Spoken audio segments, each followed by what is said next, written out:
Hey guys, welcome back to my channel. In this video, I will gonna be making a jacket. I've never made a jacket before, so this will be a first. We're gonna do the whole thing, like the jacket and the lining. Yeah, so here you can see me buying all the supplies. I'm using the same buttons as I did as my husband's shirt the last time I made. This video is not sponsored, by the way. I just really love this shop because they have really good buttons. Yeah, oh, and one cool fact is that if you're a member at the store, sometimes you get this bonus coupon, and this time I got a free 100 ringgit coupon with a minimum purchase, so that was cool. So for this project, I'm going to be using the same brown 100% cotton corduroy that I used for the previous project where I made my very first pair of trousers. And as for the lining, I'm gonna be using this 100% cotton lining. It has this stripe pattern. I got this cotton from Shopee. It was very cheap. It was like about 15 ringgit per meter. So the inspiration for this jacket is actually a jacket that Hermione Granger used to wear in one of the movies. Hers is a pink one, but I don't think I will wear a pink jacket. So when I was on Pinterest, I saw that there was a brown version of this. Her jacket was actually from Gap, but they discontinued it. Anyways, can we just appreciate this fabric? They're like so identical to the original one. I don't have a sewing pattern specifically for jackets like this, so what I'm gonna do is I'm gonna use this Batik B6843 pattern. Plan is I'm gonna crop the pattern. Instead of making it a skirt, I'm gonna crop it so it's gonna be a jacket length. See here, it's a little bit too long, so here's where I'm gonna crop it. So for the skirt, I sketch out how much the length I want on some recycled fast food bags that I have lying around. So here you can see me starting to pin all the sewing patterns on the fabric. I pin everything very meticulously down so that they won't move. Also, before I started pinning and cutting the fabrics, I make sure that the fabrics are not creased, and especially the sewing paper, I will pre-iron it using the iron without any steam on at wool setting.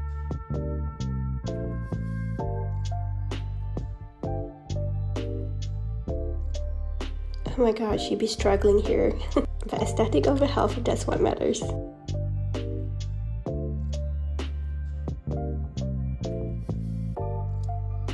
And now we cut the fabrics.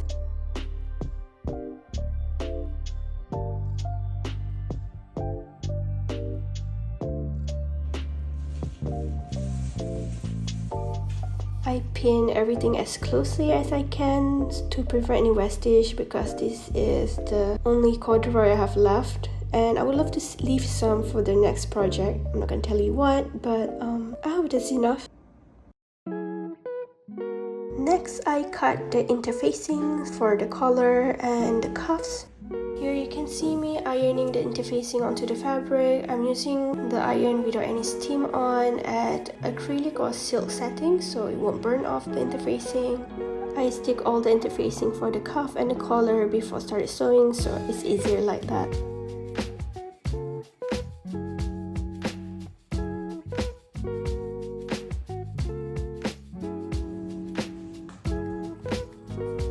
So the first step that we need to do is to make the darts on the front of the bodice. I first pin the darts where I want it to sit, and then I sew it on slowly. Make sure to back sew the beginning and the end carefully so there won't be any bubbles.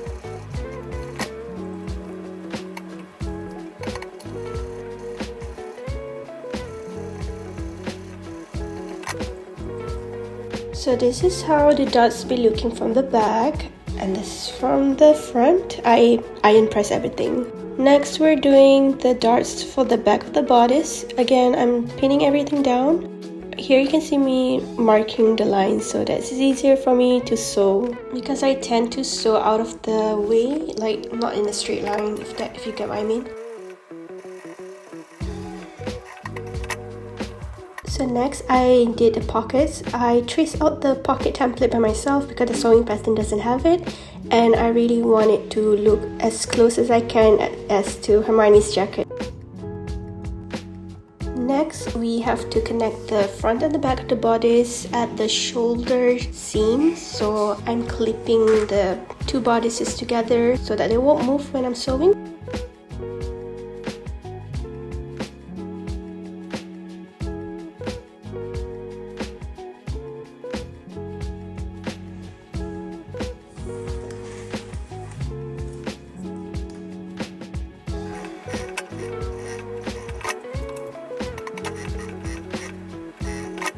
After that, I sew the sides together as well, and I finish everything with a French seam since I don't have a serger. I press all my seams first before finishing it, so it'll look neat.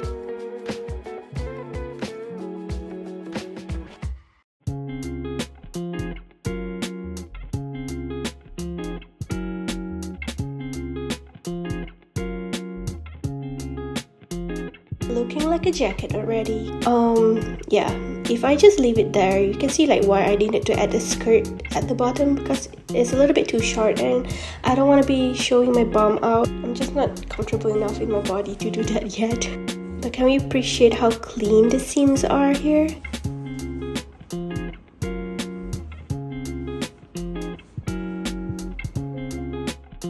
Next, we're attaching the interface collar to the jacket, to the bodice. See how very demure I am at clipping everything down. Everything looks so good here.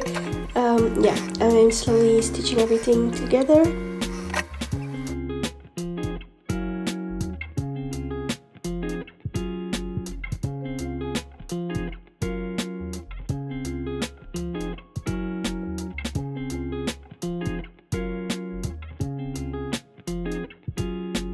Guys, I'm just really proud of this seam line here. Like, look at that curve. It's so smooth. I'm just so proud of myself. Look at it. Like, girl. Next up are the sleeves. I'm making the pleats here first. Again, I pin everything down before sewing it.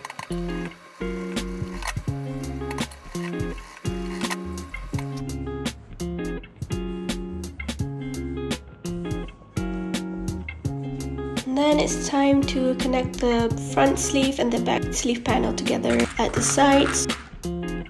I clip everything again and sew it.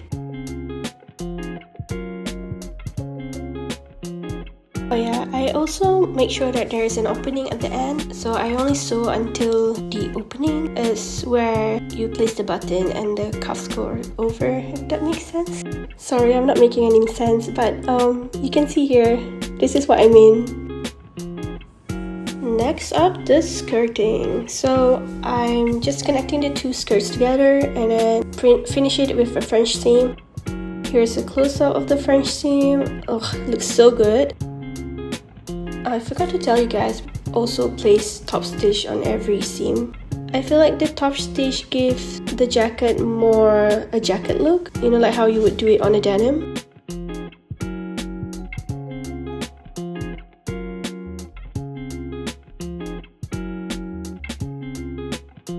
Next, I'm connecting the skirting part to the bodice.